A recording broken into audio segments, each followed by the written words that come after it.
All right, welcome back to the Radical Fabulatorium. I'm your host, John Adamian, and I'm now sitting in the booth with Hilary Ladd. Hi. How's it going, Hilary? I'm great. How are you doing? Pretty good. So that was Bill Withers' Lovely Day. Yeah. I've been told that's how you start every day. Yeah. Unless my daughter wakes up before me. In that case, it's When Will My Life Begin from Tangled by Mandy Moore. Oh, okay. I'm not familiar Which is with a good that. one too, But Okay. Is that more like, Help Me Out a Little Bit kind of song, or what's? It's like she's stuck in a tower. It's Rapunzel. Oh, okay. Yeah. So that's how it feels like when you're... That's hilarious. So I'm a little thrown off because you're early, and usually I'm used to musicians being like super, kind of behind schedule. And like I said, it's only because I'm a mom. And I had to leave at an appropriate time to avoid the total bedtime meltdown to get here, Yeah, and buffer it. Yeah. Because it's kind of like a local FM joke that people get lost trying to find the I know, and I knew studio. it was going to happen, and then I opened my email, and you were like, just in case you need it. And I was like, oh my gosh, And I there need was. it. Hi. So just in case Catherine's listening from last week, she doesn't have to feel bad anymore. No, you're fine. Yeah. But you could have warned me. I'm supposed to say hi to you from a couple folks. Oh, please, yeah. My buddy Kurt Goddard. Oh. Yeah, he says hi. Hi. You know him? Yeah. Okay. From a long time ago. Awesome. Me too, yeah. We went to school together way back. Yeah. And Adam Washburn. Oh, Yeah. I saw him. I heard him playing at the market this morning. Oh, cool. And I was like, is that Adam Washburn? I haven't heard him singing in so long. It was really nice. That's awesome, because Adam, I met him through my other job at a retail store, just part-time. And then last week, when Catherine was here, she said she had worked with him on one of her latest songs. Oh, awesome. So he's popping up everywhere. Good. Yeah. I'm glad to hear that. Yeah, he seems like a really nice guy. He is, yeah. Maybe he'll come in here some night. Yeah, I don't see why not. Yeah. Cool. So I wanted to talk to you about, you've got some new tunes coming out? I do. Yeah. Do you want to talk about that first? Or? Yeah, let's do it. Okay. I'm really excited about them. They're songs from my show that debuted last May at the Imperial, and so to me they're quite old songs, and the first half of the songs that were released only happened to be in that precise chunk of music because they were the songs that had choreography in the show. Okay. And so I used the track to be able to sing and dance at the same time. Okay. And so it ended up being a dance album, essentially, right? Yeah. And so this one, just by process of elimination, is like the ballads and the more angsty songs. Okay. And so it is also like a whole different vibe, which is interesting. So you're talking about part 2? Yeah, Breast Milk and Tears Part 2. EP part 2. Okay. Yeah. Cool. So it'll be like is it cohesive with the first one, but it's just it's the ballads and angstier vibe on purpose, or did that kind of unfold? It just kind of happened. Aaron Costello is my producer for all of them. Okay. But we started working on it. We did the first single like a couple of years ago now, and so it's really just natural. Both of us have grown so much as artists in the last few years as well. Just so the last few songs that we did just really came together in this really neat kind of early 90s R&B kind of way. Okay, and it feels really cool and like not at all what I intended, but I love it. I love it a lot. Very cool. Yeah. That's another name that keeps popping up is Aaron Costello. She's great. So she's great. how she every time I hear someone talk about her too, it seems like she's affected their process in some important way, or in some way that seems to be meaningful. Well, I met her through the Music PEI's Canada Song Challenge, and I was paired up with a local PEI songwriter, Nikki Gallant. Yeah, okay. And Aaron was assigned as our producer. And what happened was the three of us just sat down and we just wrote together. Cool. And it was really nice. And some of the songs on Breast Milk and Tears Part 1 came out of that. Okay. Actually, one of them did. We wrote the song Not Apologizing that weekend or whatever, 2 weekends over Zoom. Yep. Oh, okay, cool. Yeah, it was during those days, Interesting. And but when I said to somebody that I was working with Aaron, they were like, "Oh, she's like a song doctor." A song doctor, yeah. A song doctor. And she is.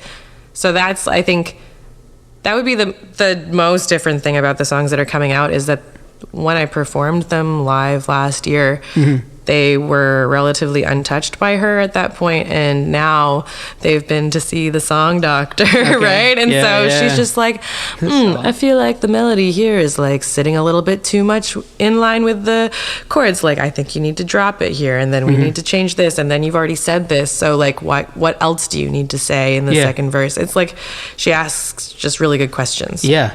And it's interesting having that objective opinion, I imagine. Yeah. Yeah. And especially because she makes you feel really like safe and stuff, right? Yeah. Doesn't make you feel like you're being picked apart, but just like made even better. Yeah. Well, I do feel like I'm learning this too as I get older, that like a role of a producer is probably like a therapist, really. Oh, yeah. Like, that's really, really, really important. Yeah, absolutely. She's been with me through this whole process. And through the whole process. Yeah, and I feel like I've really like evolved as a human being through this process as well, because I've gotten a lot more honest with myself about how I feel. Yeah. Yeah. So as you get more honest, do you find the music is more believable, or like it means more to you, I would imagine, because you're feeling more honest? Well, I think my music was always really honest, but in the olden days when I was a chamber folk artist, I could get away with a lot more poetry sounding things that could flirt with the idea of having feelings about a thing, but not be so direct as to like the whole world. You know what I mean? So I guess that when I started writing pop music after I became a mom, it was simply because of a time management, you know? And so when you have like very little bit of time to say something, you just have to say it. You get to the point. So when you were doing you called it chamber folk? Chamber folk, I've never heard chamber combined with folk. Is that, I don't want to get, anyway, I want to ask, so do you think so because chamber folk involved more poetry, like you could hide behind the words and make it sound like you were saying something deep, and really maybe you... I think I was, but I didn't have to be straightforward about it. Okay. Dance around it. Yeah. Gotcha. I could say it without thinking that anybody would really know what I was talking about. Or they could make their own assumptions. And everybody does anyways. And so, like, you know, no matter how honest I am, everyone's still going to see it through their own lens. Yeah. Put their spin on it. Yeah. I still find that interesting, though. That's really fascinating. Hiding behind, like, poetry a little bit. Oh, yeah. Okay, cool. And so would that be with your act was... Lad and Lasses? Yeah. Okay, cool. So yeah, I had heard you speaking about how going from that to the pop direction, you felt your voice had changed, or like the sound of everything, or like I'll make a when I heard, so I didn't actually discover Lad and Lasses until recently. And then when I heard it, they're great songs, but I actually thought like where your voice was sitting was kind of fighting with the other instruments. And I heard your pop music first. Oh, interesting. I hadn't heard any of your folk work first. I don't mean that in like the songs were great, but just I'm an audio engineer too, so I kind of have that brain going all the time. And then when I was like, so it felt like a really great decision to go in the direction. Thank you. I think anyway, that you went. Honestly, that was like kind of a really like ego shifting moment for me, like deciding 2 weeks before going into the studio with Aaron for the first time to drop the whole song by a fifth. Whoa, wow. And it really grounded me in this whole other way. And I don't know, I was with a friend of mine, and I mean, she was like, you just need to like sing from your uterus, okay? And I'm like, yeah, actually that makes a lot of sense. Interesting.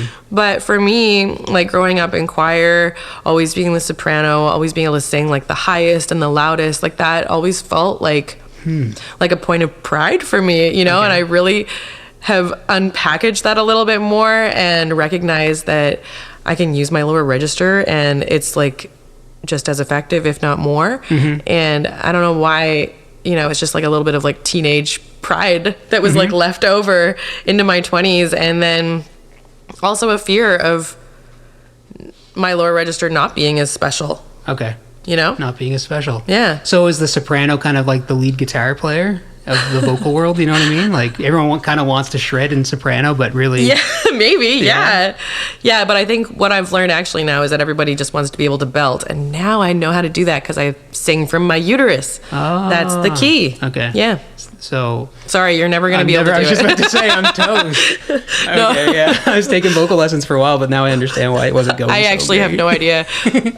But, you know, that's awesome. I'm sure you have other mechanisms to make that happen. Yeah, I probably do. I can grab some tones from somewhere else, I guess. Yeah.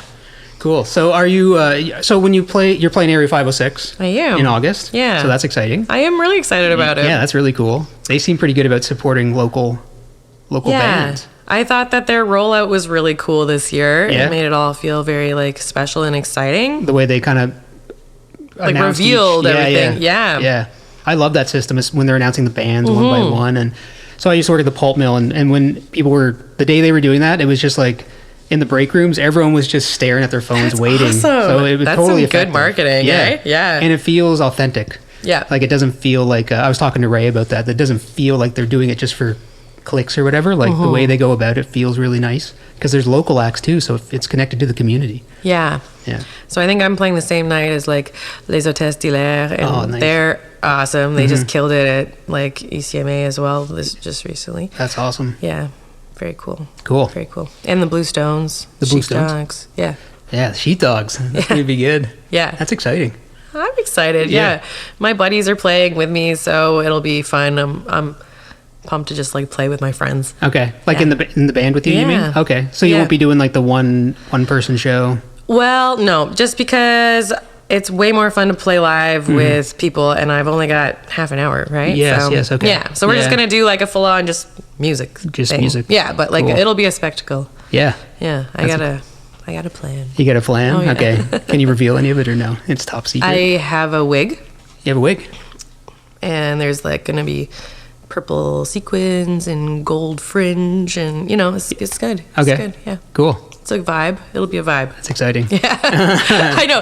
That's all I know so far. Yeah. I just look at it every day. Yeah. Just And waiting. be like, I don't know. Yeah. Yeah. Okay, cool. Well, do you want to throw to a tune? Do you want to listen to something? Let's do it. So you suggested an Alanis Morissette song. Yeah. That made me really excited. I love Alanis. Yeah, I've she's been listening awesome. to Jagged Little Pill on repeat lately. Okay. Yeah. That's like a masterpiece, that album. It's so good. It's really good. It's so good. Yeah. And Yeah. have you heard her newest album? Such No, Pretty when Forks you in said the Road? that, I was like, I got a new Alanis Man, album to listen to. It's so good. It's really good. Awesome. The production's awesome too. So if I want to throw this to my buddy Chris if he's listening. I really hope he's listening because we kind of have an Alanis Morissette thing going on. But Nice. all right, so let's play that. I'm excited. This is All I Really Want, which is track 1, right? Track 1. Yeah, right from- off the bat. from the masterpiece, Jagged Little Pill. Here we go. All right, we are back, and that was Alanis Morissette, All I Really Want. I'm sitting here in the live booth with Hilary Ladd, and we were both kind of, I was gushing over Alanis Morissette, I guess. That's my go-to karaoke song. That's your go-to karaoke Yeah. song? Okay, that's a good one. I just love it. It Yeah. just feels so cathartic. Uh-huh. Yeah, that whole album's kind of cathartic, really. Yeah. It's pretty punk rock. Yeah, it Yeah. is. It's super punk. It is, and the tones are interesting, and everything, like the production's really cool. Her voice is like incredible. It's strange. It's awesome. Yeah, And so you just got back from the ECMAs. I did. Let's yeah. talk about that. Okay. So did you do some showcasing too? Like you performed? I performed in a couple restaurants at like partner venues, Cool. and then I helped co-facilitate the peer-to-peer mentorship program, Oh yeah. which we just kind of like gathered a couple of mentors from the industry to meet with both the rising star and breakout artists each morning. Okay. And just be able to have like a bit of Q&A Cool. before going into all of their meetings and stuff. Yeah, help them interact and offer advice and that sort of thing. Yeah, exactly. Answer questions. Yeah. That's awesome. So that was fun. That was Yeah. always fun. I really enjoy just like the networking coordination of that. I've been going to the ECMAs for the last 7 years now, so it just kind of feels like a big Nice. family reunion. That's cool. Yeah. Just hanging out with old friends. Yeah. Yeah. So I didn't have any meetings this year. I was just like, I'm just here to like do these like 2 things and then Yeah. hang out. Just kind of enjoy it as much as you Yeah. can. Yeah, that's kind of like being on the road. Like my old band used to tour across the country a bit, and it was like you'd run into the old friends in the cities you're playing, and it was like just kind of like running into family again. Yeah. Like old friends. Yeah. It was awesome. And you were nominated for Innovator of the Year. Yeah, Artist Innovator of the Year. Yeah, that's super cool. I thought that was really cool That's too. really cool. Yeah. So what's the criteria for that? Like that's just based on how you were managing your entire career, or what, like the product you put out? I Being think, EP, or- I mean, it was like this thing that my friend Robin, who directed Breast Milk and Tears, the stage production. Okay. She like had written in like just a few minutes, one of those like just brilliant brain blurts of information. Okay. And it was, it was to do with my teamwork building and like team building and collaboration and employment of other artists and people in the like media industry. And that I was just able to like put together a really solid plan and pitch it to Canada Council, and they were like, yeah, okay. Yeah. Sounds like you can probably do it. That's awesome. So I did. Yeah. Yeah. And we were talking off the air too, one of the best things about getting a grant is you get to pay other people to help you out. And of course it's helping them too. Exactly. And a lot of times maybe they're your friends anyway, and they're in that industry too. So it's kind of like a little win-win situation for everyone. And we all know how busy we all are and how little money we all actually make. And so it's really, really nice when you get to like work with your friends and pay them for their real value. Exactly. Yeah. Yeah, exactly. No more no more like friend freebies, you know what I mean? Exactly. Which is still fun and great, but it's it's so awesome being able to pay people what they're worth. Yeah, it feels great. It does feel great. Yeah. I just Naomi Peters and I just recently shot a music video for my new single coming out in a couple weeks called Shattered, and it was really, really cool. Like her boyfriend was in there with like we shot it in the Sanctuary Theater where I work at Interaction. Okay. And he had like a drone oh cool flying around in there. Yeah, because it's so tall in there, right? Okay, cool. Anyways, it was very cool footage, and I'm very excited to share it. That's coming out in a couple weeks. Couple weeks? Yeah, 2 weeks, I think. Cool. Yeah. The video and the single. Yeah, I've got the song here. Okay. So we'll play it at some point. Yeah. And it's really evolved since the show too. Like this show was at like the top of the second act, just on the electric guitar, like very angsty. Okay. And then I went in the studio with Aaron, and it like turned into this just like mellow, hip bopping, weird Robin meets Brandy kind of feeling. Brandy. Robin meets Brandy? Yeah. Okay, sweet. Yeah. Robin, the pop act Robin? That's fantastic. Yeah. That's so okay. And then we finally got around to recording vocals last November, and we got to use Joel Plaskett's studio. Oh, cool. And it was just beautiful in there, and they have such great microphones and beautiful little buffer. You can make yourself a little nook, you know? Cool. And again, this was like another kind of like ego busting moment for me, because now I'm not singing high and I'm not singing loud. And I'm like, okay, what? I'm singing low and quiet. How on earth can I possibly still be of like value? Of value. Right? Yeah. So, but do you think were you maybe scared because you're going to be more vulnerable? Yeah, absolutely. Absolutely. Yeah. But really it's all about vulnerability, It right? is, yeah. So it's good. But that's scary. It doesn't mean it's not scary. It's terrifying. Yeah. But something, I mean, if it's truthful and honest, it's going to be good anyway, I think. But facing that vulnerability, I think probably stops a lot of people. Like, it's frightening. It is frightening.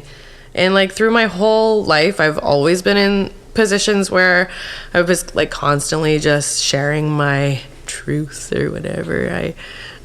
What do you mean, like oversharing? Like, yeah, I was definitely like an overshare for a minute, but it was like also, okay, Cole's Notes. I grew up like very like granola Anglican on the West Coast. Okay. My mom's an Anglican minister, lovely lady, like the kind of Christian who sends handmade cloths to rape victims in Rwanda. Okay. You know? Yes. And then very serious. right? That's the good kind. Yeah. And then I think my ultimate rebellion was probably becoming a super conservative Christian when I was 17 until I was 27. Okay. Yep. And so during that time, the thing that you do is like you share your testimony, right? And you like share all of the terrible things that have happened in your life. Okay. And then how it's all better now. Okay. And so I kind of like was rehearsed at like sharing my life's traumas with people in this way. Okay. And even if you didn't know them so well? Yeah. Okay. Like in front of crowds. Okay. Gotcha. Yeah. Yeah. Or even one-on-one as a tool for evangelizing, essentially. Evangelizing. Okay. Right? Yeah. Okay. So do you think you did not expect this to go at this? I told someone recently about that part of my life, and they were like, "No, well, what? Not really." Well, so it makes me. I want to ask, like, so do you think that was instilled as were you using that as a form of manipulation? Absolutely. But maybe not even realizing it, or were you consciously?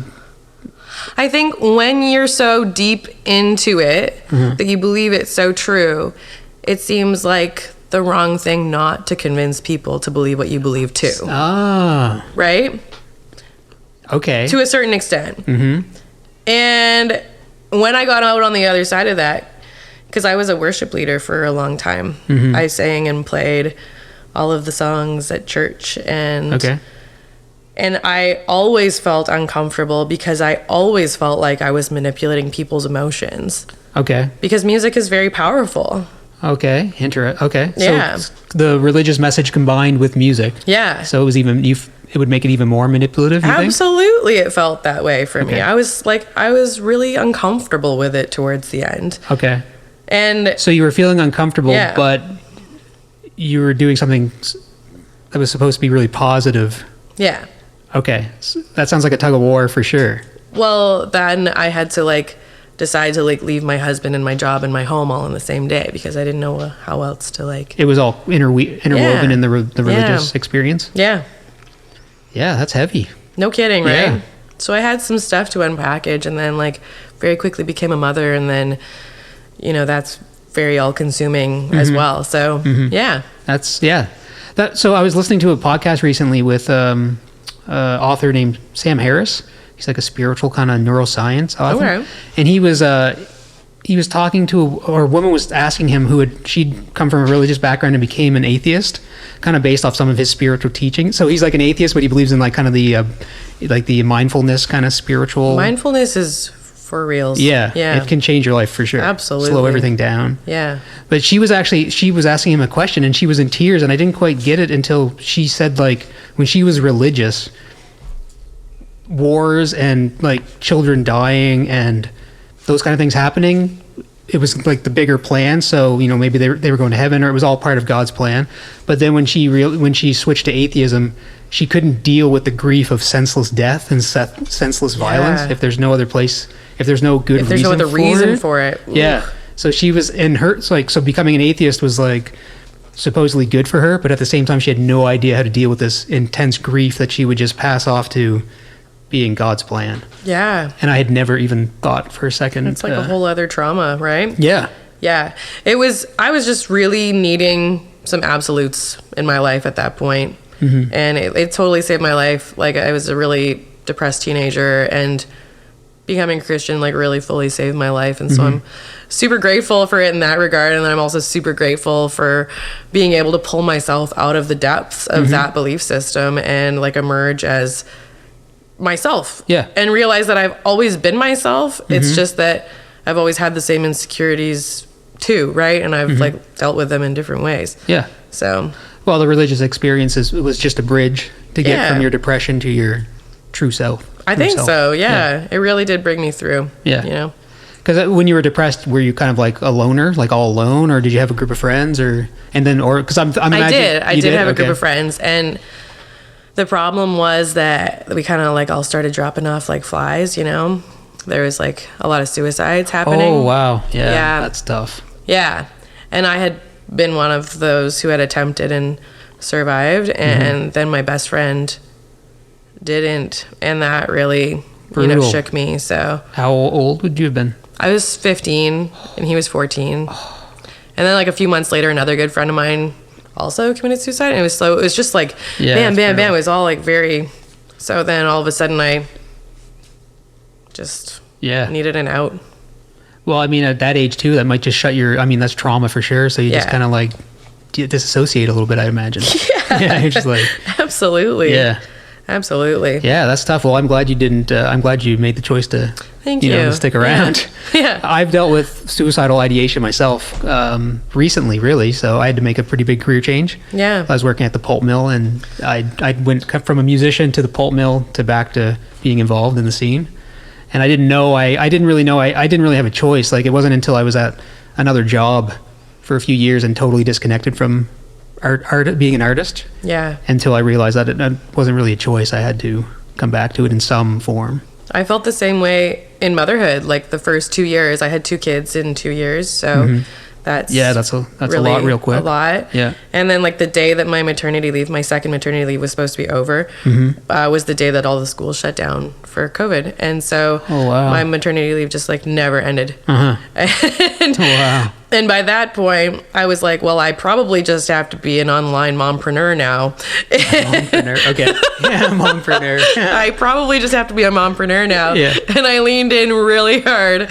I was going to help everybody declutter their lives, man. Oh, okay. Yeah. Anyways. And then I was also becoming suicidal again because I was like, this is crazy. I got to make art.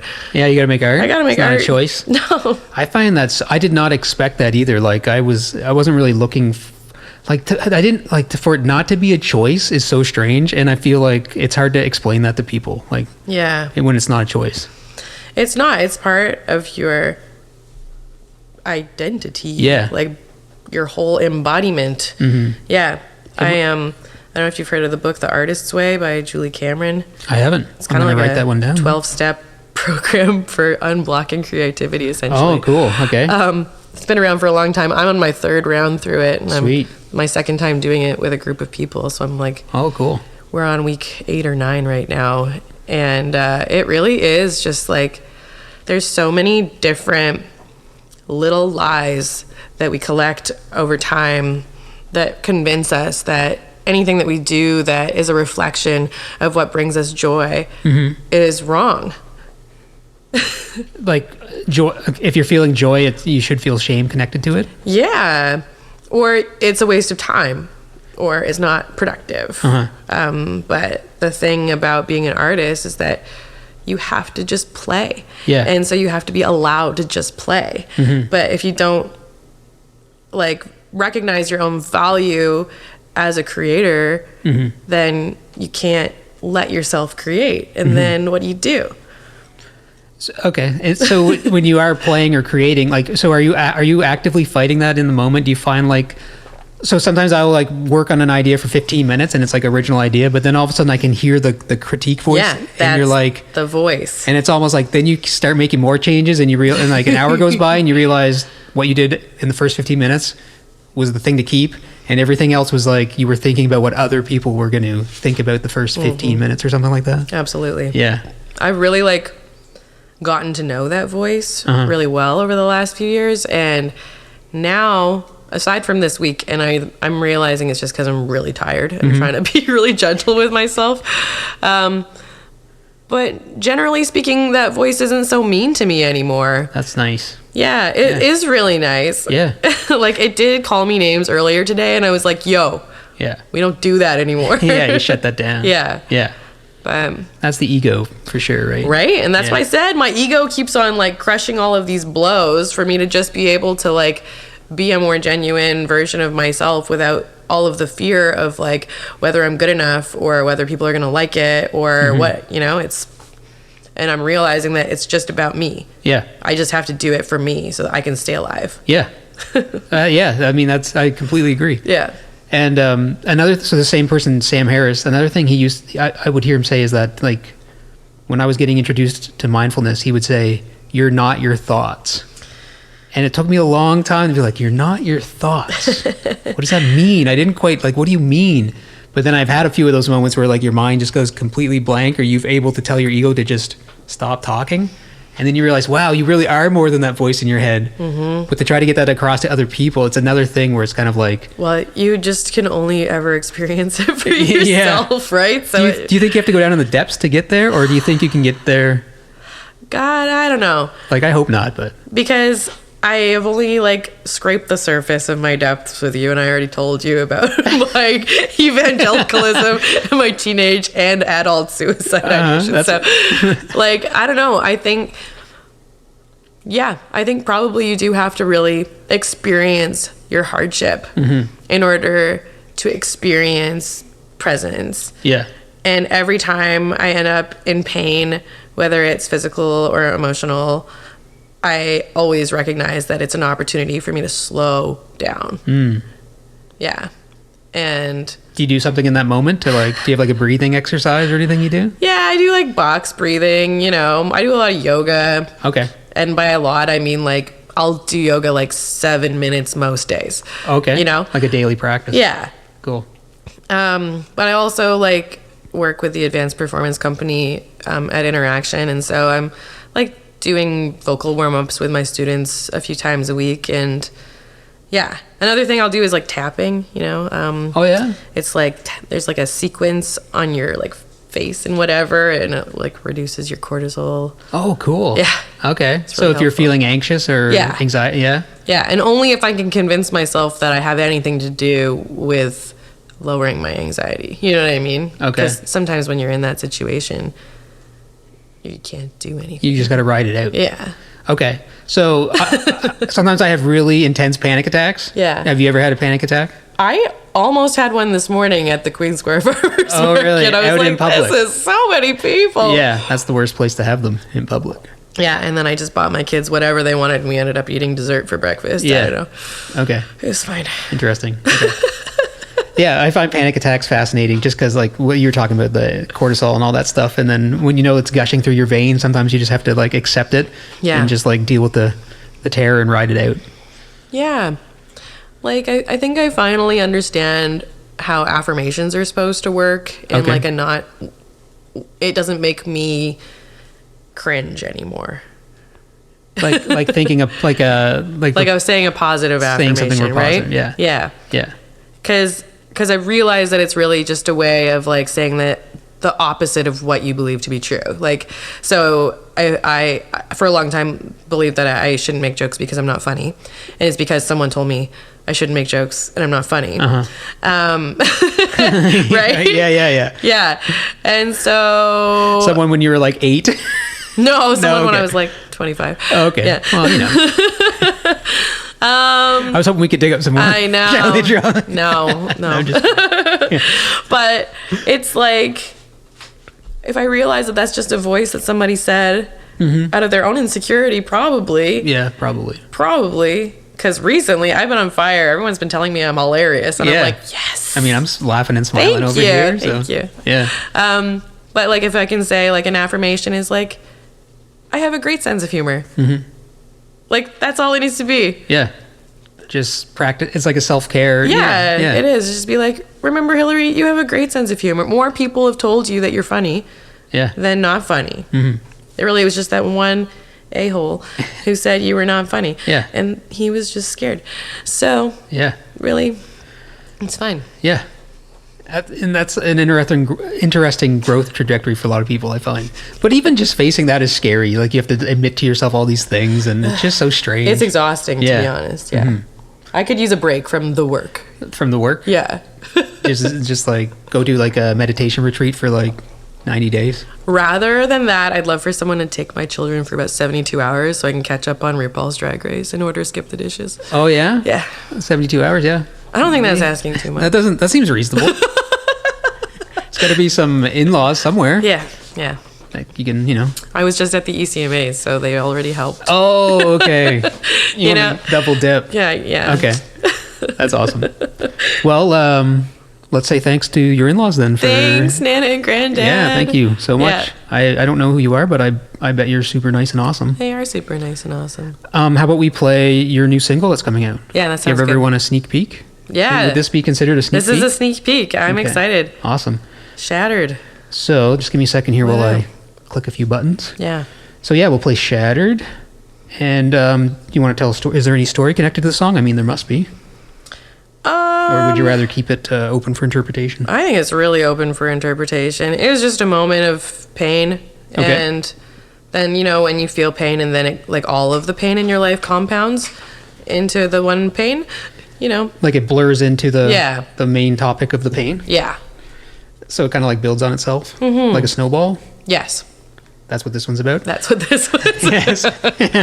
Shattered. Until the snowball turns into an ice cube and then it shatters. And then it hits the wall and yeah, shatters. because I threw it at the wall. Okay, you're throwing the... But you're... Okay, I pictured being the ball. Oh, well, Like- maybe I picked... I don't know. So then I pictured rolling down the hill, Yeah. smashing in, like I'm now shattered into pieces. Yeah. But to recover, you have to be like T1000, melt it down and come back together. Oh, yeah. Just like And then become a Birth. chemical... Yeah. What are we talking about? A chemical reaction? Yeah, we're talking physical about reaction. molten, Physical reaction. Yeah, puddles There of we go. Yeah. puddles of molten molten metal. Okay, this song is called Just like Shattered. Olaf. There we go. Shattered, and you have an album release for the album that this song will be on. Yeah. July 1st. July 1st. At Wasted Day. No, Five and Dime. Five and Dime. Yeah. My apologies. That's all right. There's more places to play. What now. a great problem to have, right? I can't keep have. track of the venues. Awesome. And that's with Sunnyside Uppers. Yes. Or is it Upper? Sunnyside Uppers. Uppers. Oh, I put you on the spot. I don't know. Ryan Brown. July He'll 1st? tell us. Yeah. All right. We'll talk about it again after the song. Okay. Here's Shattered. All right. That was Shattered by Hilary Ladd. Sneak peek. Yeah. That was awesome. Thank you. So I really like that song. You do like it? Yeah. That's good. I'm glad you like it. Thank you. I'm so glad I like it too. So I made a little note here about the reverb on your voice. Oh, yeah. That is the reverb I like to hear. Nice. So it's a little like it's a little tucked back in the mix a little bit there, but I noticed too in the bridge, like whoever mixed the album, they pulled out, they like ditched all the reverb in the bridge, and then it comes back. Yeah. So we for this project, because Erin just got a promotion to producer of the East Coast Music Hour. Okay, yeah. At CBC, and so she's like, she was too busy.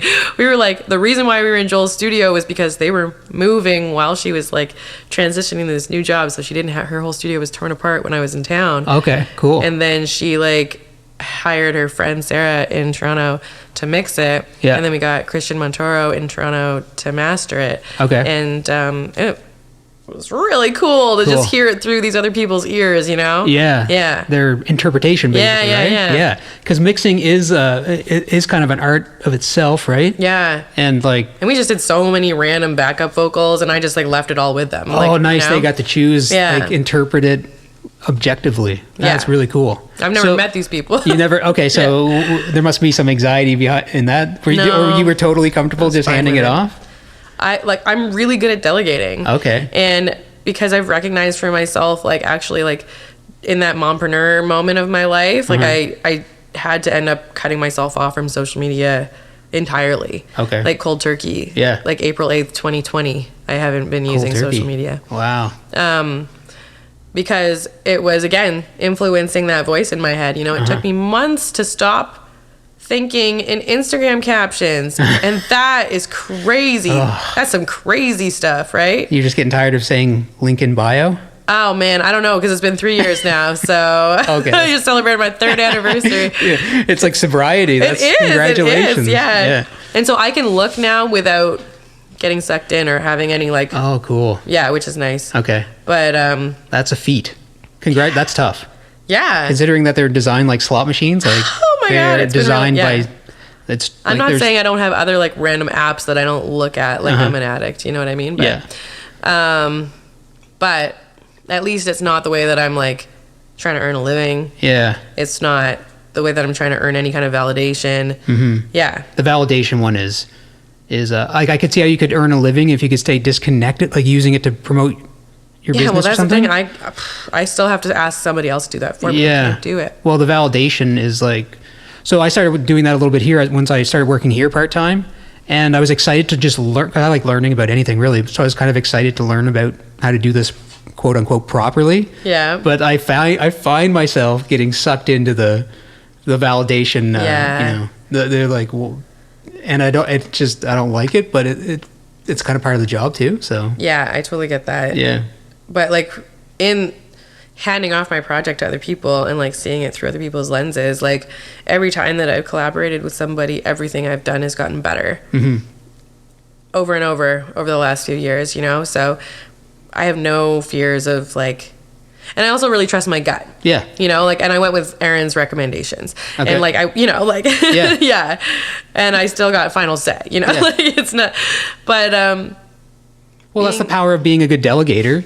You choose who you work with, and you kind of want to be around people that are in some way more skilled than you, or like have experience to give you, right? Yeah. Like you don't really want to be the smartest person in the room. I hate being the smartest person. Yeah. That's way too often. Yeah. I mean, I feel pretty dumb right now. So. No, you don't. I'm just kidding. I know. I feel really smart. Good. Yeah. You should feel smart. I was going to segue into something. I lost it. That's fine. That's okay. It's fine. Cool. Okay. So I heard you used to play music in prisons.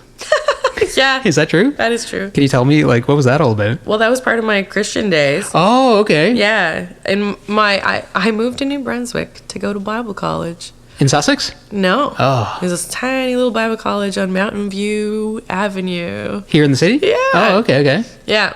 And in my third year, I was doing internship in the Miramichi with the chaplaincy program there. Okay. And so I would go in to prisons or to like Bernous and play guitar and have coffee and talk to people. Cool. And yeah.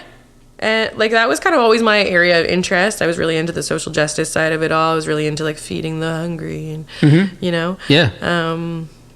And so yeah, that obviously like I've always played. I've always had this like I've been reflecting on this recently, just like that whole time of my life, and just recognizing that having the muscle memory of performing in front of people all the time is beneficial regardless of the circumstance. Really? Okay. Yeah. Cool.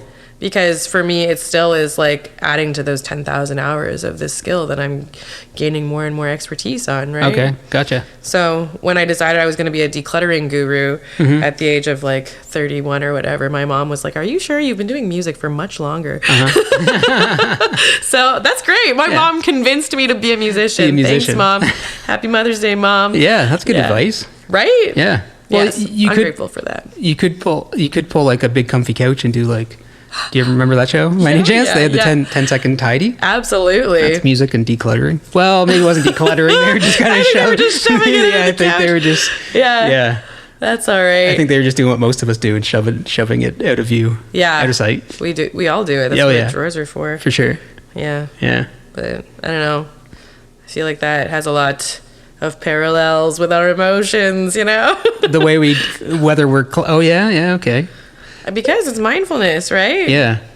Well, the things are there in your life, so they have to be on your mind somewhere. Yeah. I swear they all have like a time value to them. Every single piece of thing. A time value? Has a time value attached to it. I think you're right, because you pay for them. Yeah. And you exchange your time for money. Yeah. And then it also requires a certain number of minutes to maintain, to care for, to use, to like put in another place, to put in another place. I was talking about that with my friends the other day, and we were talking about how, and the worst form of extra stuff is when it's connected to an unfinished project. That's the worst form of stuff. Like whether it's like, because it's a reminder. Oh, it's just there. Yeah. Whether it's like anything at all. It's like, it's one thing to just have stuff, but if it's connected to an unfinished project. Yeah. But you know what? I recently painted with the crusty old paints that I've been lugging around for like 10 years. Oh, really? Yeah. You finally got to use them? I finally used them the other day, and I felt great about it. You did? Okay. Yeah. So you did, that's congratulations. You know, so thank you. Yeah. I've been staring at that paint for so long and lugging it from place to place. That's awesome. Yeah, I finally used it. I'm glad to hear that. Thank you. Because it's better than if you're like 85 and you still have them unused. I really hope I would have thrown them out by then. Yeah. Yeah, but you never know. You never know. You never know.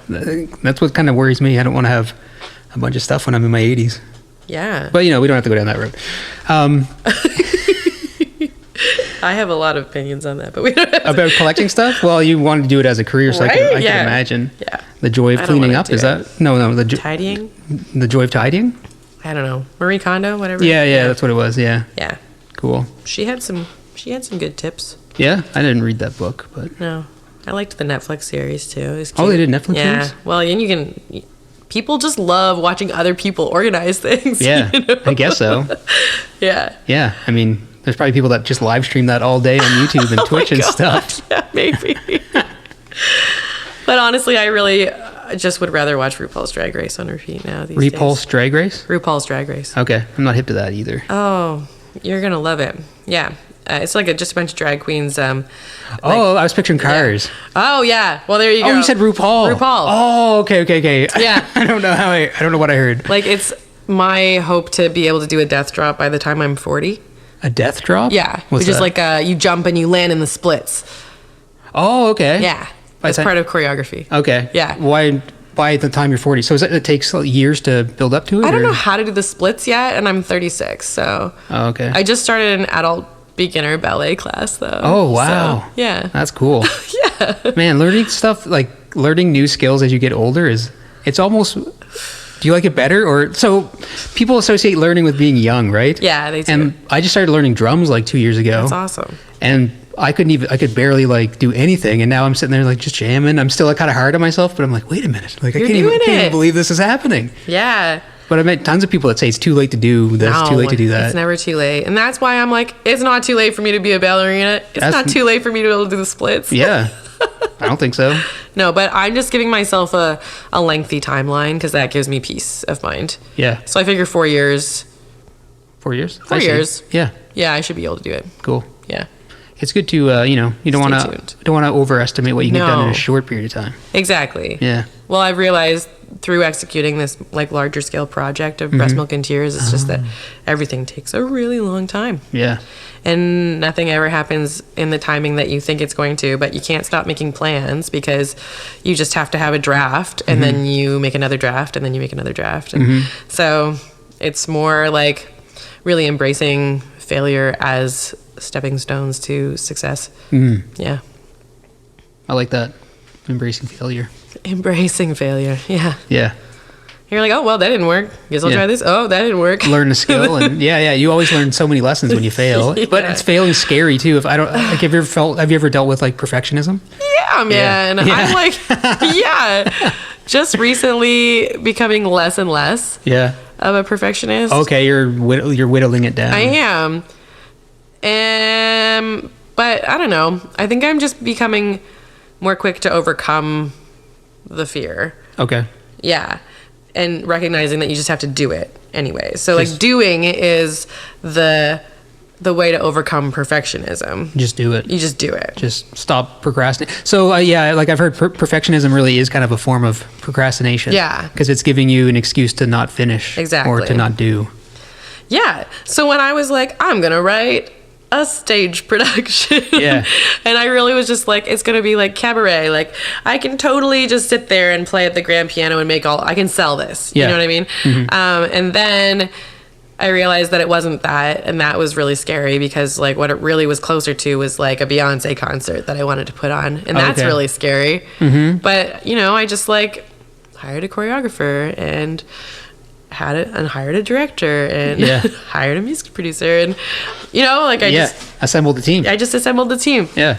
Because I was sitting there looking at people who were doing stadium shows. Yeah. And I'm like, nobody did that for them. Like they don't get to just show up. Yeah. No, there's a lot of work involved. Like, absolutely. What are they doing to make all of this happen? Yeah. And then I was like, oh, well, they're probably practicing their choreography every day. Yeah. And so I just started wearing a leotard every day. Okay. And I would show up at work, and I'm lucky because we have a dance studio at work. Nice. And so I would go to the dance studio and I would rehearse my choreography, and by every day, I mean a few times a week. Sure. But like that's as close as I could get. Yeah. Every day I would try to remember to do it, and even if I didn't, I would get there the next day, Okay. Yeah. That's the perfectionism. Yes. Undoing it. Undoing it. Allowing yourself to cut yourself some slack. Yeah. Yeah. Because it's not really about how many times you've done it. It's whether or not you're going to do it now. Yeah. Yeah, you're right. Yeah. In the moment. Yeah. Great.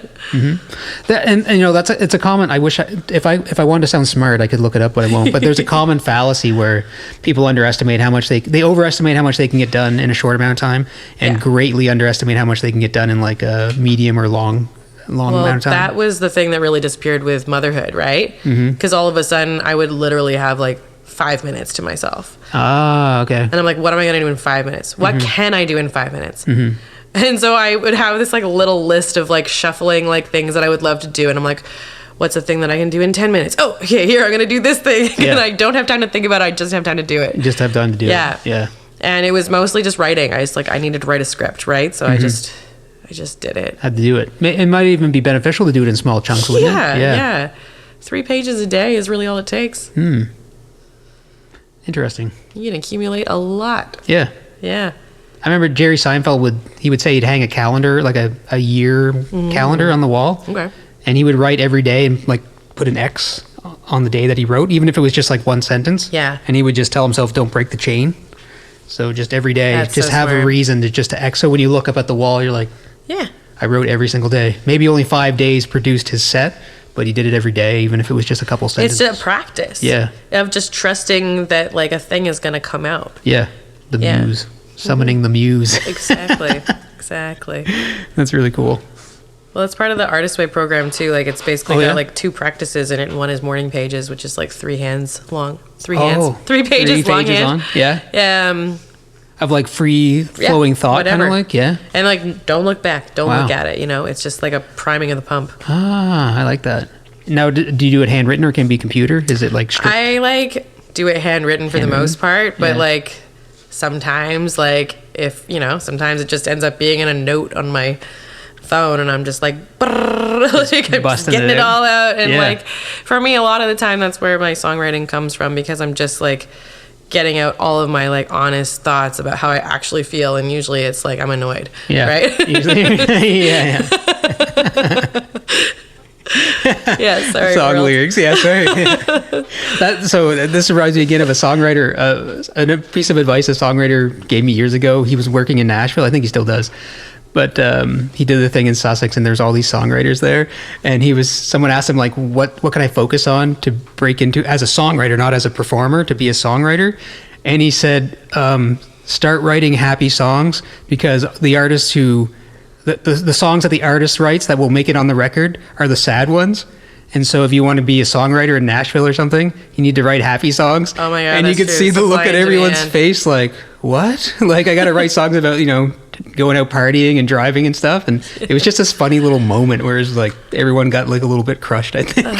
Yeah. You mean I don't get to have a cathartic release? Yeah, exactly. Yeah, the artist gets that. That's why they're like the 2 songs that they wrote are the ballads, you know what I mean? Yeah. I always thought that was interesting. Yeah. Yeah. So is there anything else you want to... What do we got here? 9... Wow, time flew by. I'm glad you came in. I'm glad you showed up early. Yeah, me too. We got to chat a little longer. We just were chatting away. Yeah. Yeah, I mean, like, Shatter's coming out in a couple weeks with the music video that Naomi shot, which is so cool. I'm really excited. I look good. Cool. You look good? Awesome. Good. That's good. Confidence. And then there's another song coming out a couple weeks after that, Headphones On. Headphones. Which is a real banger. It's like a total earworm. Okay. I'm really excited to share that one with the world. It's also very like brandy kind of vibey. Okay. Yeah. What was that song? The Boy Is Mine? The Boy Is Mine. Yes. Yeah, actually. Monica. So we're planning on shooting a music video for it, and the Boy Is Mine music video is like our reference for it. It's awesome. So good. I'm so excited. So we got Brandy, we got Monica, we got Robin. Yeah. And Alanis. Yeah, my other big influence would be like Gwen Stefani. Oh yeah, she's awesome. She's crazy amazing. Yeah, so that's wicked. That's like from my childhood, that's like. So on YouTube you can look up their Much Music Intimate and Interactive set. Oh. And it's like right when Tragic Kingdom was coming out. I love that album. Man, the performance, because they're playing everything a little they're still in their kind of punk rock mode. Yeah. And they're playing the songs a little fast, and it's like old school Much Music, so everyone's just around them, like right side by side. Yeah. And it's like an hour-long performance. Oh, and it's out there on YouTube. That. It's really, really cool. Yeah. Yeah. She's a gangster. She is. Yeah, and she has like continued to evolve in like this beautiful, authentic way. Yeah, for sure. So I wasn't even a fan of all her solo music, but you could tell by her presentation, and like she was doing it artistically. Yeah. And so like that's there's tons of respect there and creativity. So even if you don't enjoy it, you can respect the creativity when you can sense that, whether someone's, even if you don't technically enjoy what they're putting out there, you can sense whether it's authentic.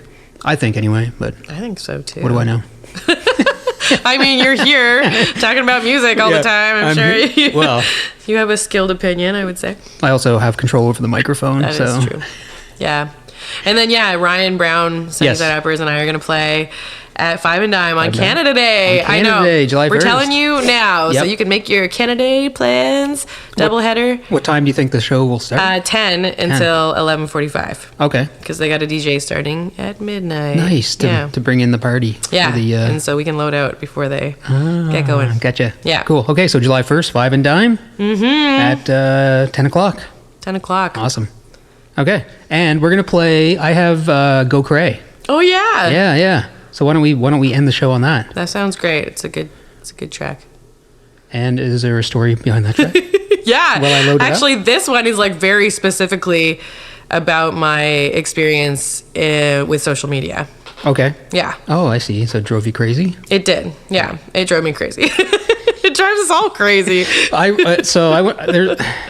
There's a podcast. Anyway, I kind of started to learn. I started to read about social media, and the way it was first developed really disturbed me, like the whole slot machine thing. Oh, and, yeah. Couldn't do it. I just can't get behind it. Yeah. I even had like this moral dilemma about posting anything on it and using it at all. And then I was like, whatever, Hilary, you're not going to save the world like that. You can still tell people about your music. Yeah, you can. Yeah, you can use it. You know what I mean? It really comes down to the validation and making sure it's not making you angry. Yeah. Well, that's why I hire other people to do it. Yeah. And that is a beautiful thing. That's a nice thing to do. And then I give other people jobs. I'm an employer, guys. That's right. Job creator. Job creator. Yes. Artist innovator. Artist innovator, job creator. Yeah. Super smart. Thank you. All right, cool. All right, let's listen to Go Cray. Go Cray. Here we go. Go Cray to Go Cray. All right, that was Go Cray by Hilary Ladd. And that was the clean version. Yeah, I for sure sent the clean version to CBC, and I don't know what happened, but they did not play it. So there I was dropping an F-bomb on information. You probably woke everyone up. Sorry. Yeah, that's okay. Well, that doesn't sound like it's your fault. That's true. Yeah. That's true. They didn't listen, obviously. Yeah, they didn't verify. It was only one. There's in my other songs that are not clean, there are many F-bombs. So yeah, there is. Yes, I do remember hearing them. I do remember. Yeah. Which is, Yeah, I mean, that's an expression. Yeah, it's a word. It's effective. Yeah, it means a lot. It does mean Powerful. lots of things. Powerful when used appropriately. Yes. So, while that song was playing, I wish we had a little bit more time because we were talking about kind of like women coming into their own and how like I'm a man and I like want to respect it and appreciate it, but I'm a man, so I'll never actually understand how it feels to like empower yourself. But like we were talking about light. Yeah. I feel like I was scared to release this like sexier music, and now this music that I'm writing now is even more sexy, and that's just, I don't know what it is about being 36, but it's a good year. Yeah. But it's scary to be seen in that light when it's not like, when it can be just like something that people take the wrong way or whatever. Yeah. Like, I don't know. But I think that what gives me hope is that the way that it feels like this generation is going is that everyone is very much more open about their own sexuality and their own just like wanting to express themselves in whatever ways makes them feel good. What makes them feel comfortable. I'm hoping that makes us, 36-year-olds, 40, whatever, us older folks feel a little bit more liberated. Yeah. Well, I'm on board as an old man myself, so as an 85er. Yeah. Okay, well, we are officially out of time. We're running into the next show, actually. It was really nice to talk to you. Yeah, it was really great talking to you, too. You'll have to come back again sometime. I'd love to. Yeah. I'd love to. And maybe I'll see you on July 1st at 5 and Dime with Sunnyside Upper. Yeah. All right. It's going to be a really good show. Yeah. Thanks, Hilary. Thank you. All right.